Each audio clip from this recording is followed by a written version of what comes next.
অসুস্থ হলে বোঝা যায় সুস্থতা আল্লাহর দেওয়া কত বড় নিয়ামত। সো হ্যালো এভরিওয়ান, কিছুদিন যাবত আমি অনেকটাই অসুস্থ, মানে বুঝতেছি না কি যে হইল।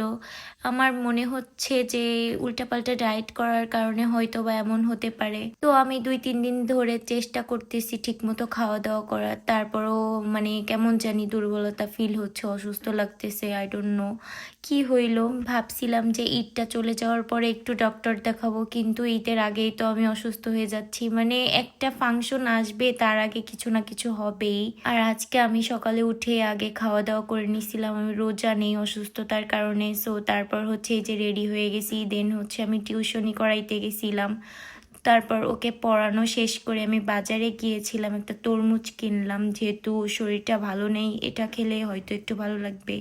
দেন বাজারে আরও কিছু কেনাকাটা করে আমি এসে গোসল টোসল করে একটু রেস্ট নিচ্ছিলাম। আর শরীরটা আসলেই অনেকটাই অসুস্থ।